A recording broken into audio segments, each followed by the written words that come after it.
कभी सोचा है कि बस एक मामूली सा धागा एक पूरे चांद का राज खोल सकता है? नहीं ना? चलिए आज एक ऐसे ही मजेदार कहानी में चलते हैं।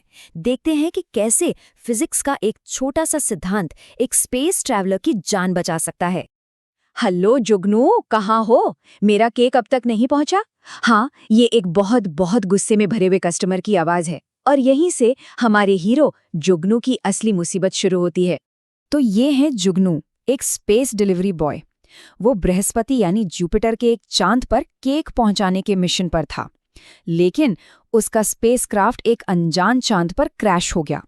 अब वो वहां फंस गया है और उसे बचाने का कोई रास्ता ढूंढना ही होगा। तो देखिए, जुगनू का मिशन एकदम सीधा साधा था, जुपिटर के एक चांद पर केक डिलीवर करना। लेकिन अब वो एक अनजान चांद पर फंस चुका है और उसका सबसे जरूरी काम ये पता लगाना है कि आखिर वो है कहाँ, ताकि रेस्क्यू टीम उस तक पहुंच सके।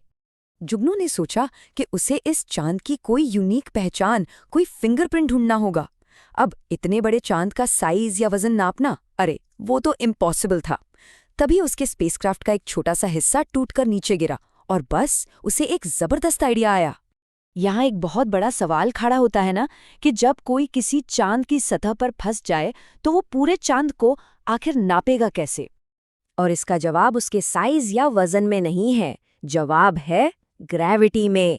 हर ग्रह और चांद का अपना एक यूनिक गुरुत्वाकर्षण होता है, एक तरह का खिंचाव जो उसकी असली पहचान की तरह काम कर सकता है।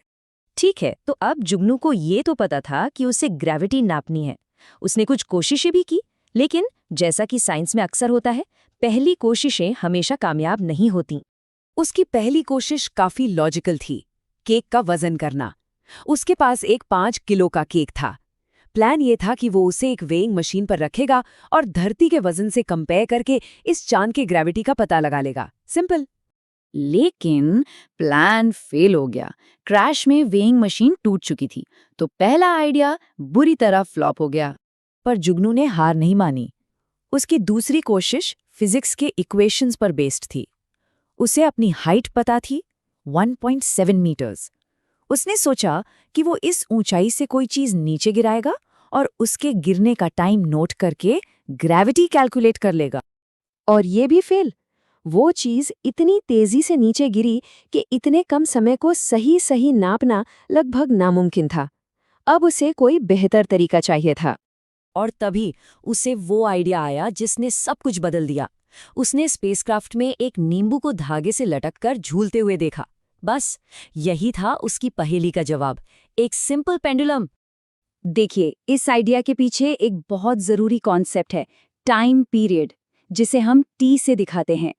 ये बस वो समय है जो एक पेंडुलम को एक पूरा चक्कर लगाने में लगता है, यानी एक बार आगे जाकर वापस आने में।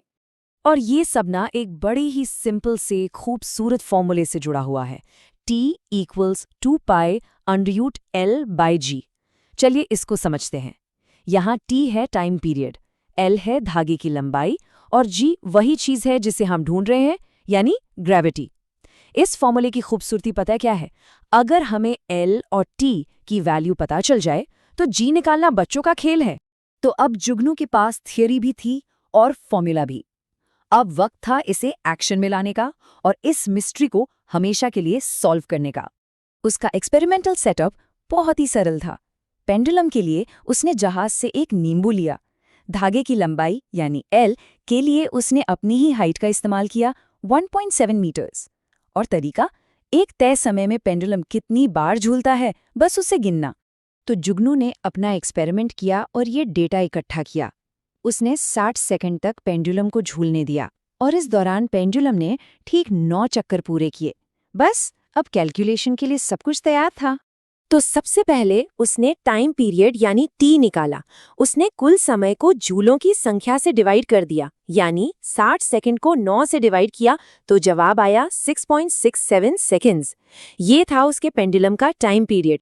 अब बारी थी उस जादुई फॉर्मूले में T और L की वैल्यूज रखने की, और जब कैलकुलेशन पूरी हुई तो जवाब आया लगभग 1.5 मीटर पर सेकंड स्क्वायर। यही थी उस अनजान चांद की ग्रेविटी। तो अब था मोमेंट ऑफ ट्रूथ। जब जुगनू ने अपने इस रिजल्ट को जुपिटर के सभी चांदों की ग्रेविटी से मिलाया तो उसे एक परफेक्ट मैच मिला। ये ग्रेविटी गैनीमेड की थी, बिल्कुल सटीक। तो पहेली सुलझ चुकी थी, उसे केक गैनीमेड पर ही पहुंचाना था। वो सही जगह पर तो था, बस वहां पहुंचने का तरीका थोड़ा गलत हो गया था। जुगनू की ये कहानी दिखाती है कि कैसे फिजिक्स के सिंपल से नियम भी बड़ी-बड़ी मुश्किलों को हल कर सकते हैं। तो अब सवाल ये है कि फिजिक्स के और कौन से नियम हैं जो किसी को स्पेस में फंसने पर बचा सकते हैं? जरा